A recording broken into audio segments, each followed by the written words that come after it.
Salut les amis, bienvenue sur la chaîne. Aujourd'hui, on va mettre en pot ce Pyracantha. On va faire un format un peu plus différent aujourd'hui. Donc là, on va le mettre en pot et je vais mettre tout ce qu'il y a à savoir. Je vais le mettre dans la description. Donc un peu de lecture. Je me suis renseigné un peu sur l'arbre, je ne connaissais pas trop.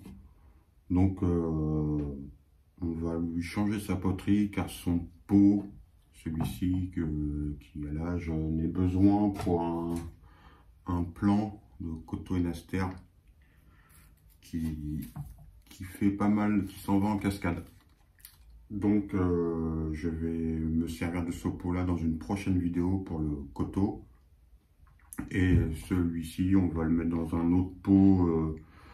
Ils l'ont mis dans un pot à cascade. Mais on voit bien, il n'est pas trop destiné à partir en cascade. On pourrait, mais il faudrait le ligaturer. Ils avaient déjà commencé. Mais voilà. Sa forme ne se prête pas trop à devenir une cascade. Donc j'avais déjà fait un petit post, je crois, sur les réseaux, sur ce Pyracantha. J'ai trouvé pour une dizaine d'euros dans une jardinerie. Donc moi c'était surtout la poterie qui m'intéressait. Voilà pourquoi je l'ai pris. C'est l'arbre que je ne connaissais pas trop, mais en me renseignant, je me suis aperçu que c'était un arbre quand même très peu utilisé en bonsaï. On a tendance à ne pas trop s'attarder dessus en bonsaï, mais ce qui paraît c'est un arbre très vigoureux, très facile pour les amateurs. Un peu comme l'orme de Chine. C'est très vigoureux à la pousse. Il tolère beaucoup d'erreurs. Donc c'est un arbre qu'on peut assez facilement avoir quand on débute le bonsaï. Donc voilà. Je vais lui changer sa poterie. On met tout ça un peu en musique. Et on fait le point un peu à la fin. Je vais peut-être le tailler un peu. Il y a différents départs dans tous les sens. Donc voilà, il n'a pas trop de forme. Hein. C'est vraiment... là pour l'instant c'est un buisson. Hein. C'est pas... il y a beaucoup de travail de ligature et de mise en forme. Donc voilà. Alors n'oubliez pas, je vais mettre tout ce qui concerne le Pyracantha, je vais le mettre en description. Pour tout ce qui est fertilisation, tout ce qu'il y a à savoir sur le buisson ardent. Voilà. Sur ce, à tout à l'heure.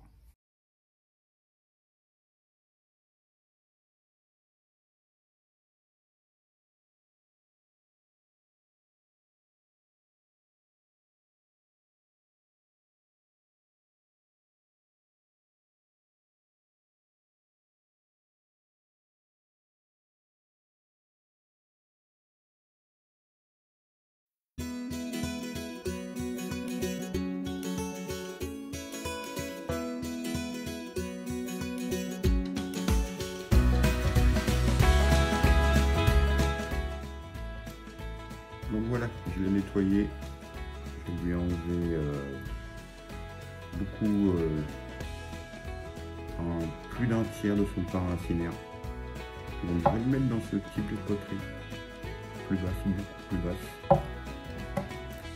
Alors du fait que je lui ai enlevé quand même beaucoup de parc racinaire, on va lui en enlever beaucoup dans la hauteur, pour que ce soit proportionnel, et sinon il ne va plus avoir assez pour refaire des futures pousses. Il y a trop de végétation en haut et pas assez de parc racinaire. Donc d'après ce que je peux voir, ça a l'air d'être un marcotage qui a été fait à l'époque. Donc on va lui faire en même temps une taille sévère. Ce sera les seuls travaux qu'on va lui faire cette année. Là on est en plein mois d'octobre. Donc la saison des rempotages commence pour ma part. On me demande souvent pourquoi je rempote à cette saison. C'est simplement pour que l'arbre ait le temps de s'installer dans sa nouvelle poterie, de s'acclimater à la nouvelle poterie, et au moins au printemps prochain, dès que le printemps va commencer, l'arbre est déjà implanté et il est parti pour la saison. C'est simplement pour ça. Et aussi que les arbres rentrent en repos végétatif, donc c'est beaucoup plus facile. Pour eux, le stress est beaucoup moins sévère. C'est pas grand chose, mais déjà c'est ça. Donc on peut le faire soit à l'automne, on peut commencer à cette saison. Pour tout ce qui est feuillu, les pins c'est pas tout de suite. Et pour les feuillus, on peut commencer à l'automne jusqu'à tout le mois d'octobre, novembre. Et après, quand l'hiver est installé selon les régions où vous êtes, évitez les rempotages, au moins pour les geler. Et les arbres, après, là, il fait encore bon, donc il va passer dans cette poterie et il va retourner dehors en attendant que le froid arrive. Et après, il dormira, il passera son hiver dans cette pièce. Donc là, on va lui faire une... j'ai déjà enlevé quelques branches, on va lui faire une taille... on va la rabattre un petit peu. Il y a beaucoup de jeunes rameaux, on va les redescendre à 2 feuilles ou 4 feuilles pour que l'année prochaine ils puissent faire de nouveaux départs. Alors ici on peut voir, j'ai une grande branche. Si je pousse celle-ci, elle est beaucoup trop longue, mais j'ai envie de la conserver pour pouvoir la ligaturer dans le futur, pour pouvoir rabattre cette zone et le faire revenir un petit peu plus bas. Vous voyez, plutôt que de laisser partir, la faire redescendre, la rabattre. Car il y a beaucoup de jeunes pousses à l'intérieur que je vais réduire aussi. Et toutes ces branches là qui sont à l'intérieur, je vais les réduire aussi. Donc il y avait beaucoup de départs de grosses charpentières, j'ai beaucoup réduit. Essayer d'en faire une sorte de petit... l'idée c'était au début d'en faire un petit show-in, voire peut-être un mamet. Donc à voir comment je vais tourner ça pour que ça soit le plus harmonieux possible. On va déjà encore lui en enlever encore un petit peu.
Donc voilà les amis, sa mise en pot est terminée pour cette saison.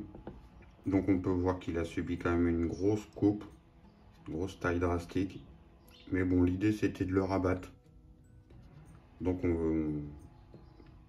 il a une petite taille show-in. Donc j'ai laissé volontairement quelques départs de branches. Ici et là. J'ai gardé un peu de structure. Donc celle-ci a été ligaturée. Juste un premier placement. Car il a un départ de branche ici qui partira dans cette zone.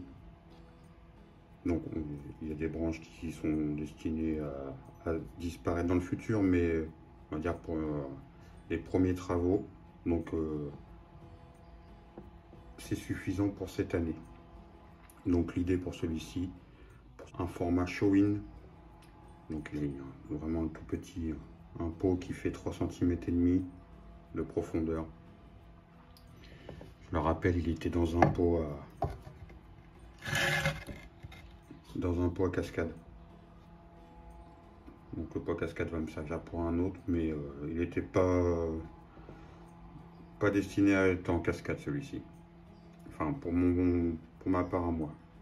Alors comme je le disais en début de vidéo, je vais mettre toutes les infos que j'ai collectées, je vais les mettre en description. Comme ça ceux qui veulent voir un peu la culture du Pyracantha. Donc ce que j'ai retenu, c'est que c'est un arbre vraiment très facile d'entretien, il tolère des erreurs. Il y a quelques petites choses à savoir, vous lirez dans la description sur la fertilisation. Il y a certains engrais pas des engrais, pardon, tout ce qui est traitement pour tout ce qui est nuisible, cochenille, tout ça, il y a certains traitements qu'il ne supporte pas du tout, à ne surtout pas mettre. Donc lisez bien la description si vous voulez tenter le Pyracantha ou le buisson ardent. Il fait des jolis fruits, il change toute l'année en fait. Il a des fleurs blanches au printemps, il a des fruits qui sont verts pendant l'été et à l'automne ils sont orange, rouge. Donc c'est vraiment un arbre que je conseille parce que d'après ce que j'ai lu, il est pas très souvent réalisé en bonsaï, enfin pas très souvent utilisé. Mais c'est un arbre qui est très vigoureux. Donc voilà les amis, c'était une vidéo du jour. Ma saison des rempotages, comme vous pouvez le voir, a commencé. J'ai commencé sur des jeunes sujets. J'en ai encore quelques-uns à rempoter. Certains de mes anciens arbres vont aller dans des poteries, dans d'autres poteries, car ils me plaisent dans la forme qu'ils sont. Donc on va commencer à s'attarder sur des poteries définitives. Une prochaine vidéo, je ferai sûrement le cotonéaster qui ira dans cette poterie pour une cascade, car je n'ai aucun bonsaï en cascade. Donc on fera un petit show-in en cascade avec un cotonéaster. Donc voilà les amis. Sur ce, si vous avez des questions et que je peux y répondre, j'y répondrai, n'hésitez pas comme d'habitude. Et je vous dis à bientôt pour une prochaine vidéo. Ceux qui découvrent la chaîne, comme d'habitude, n'hésitez pas à vous abonner si l'envie vous en dit. Donc, et pour info, je l'ai rempoté dans de la pumice pure et j'ai juste rajouté, pour ceux qui se demandent ce que je mettais, c'est un petit mélange de terroir bonsaï et de toutes petites pouzzolanes.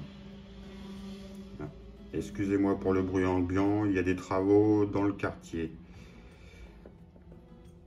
Je vous dis à bientôt pour une prochaine vidéo. Salut les amis.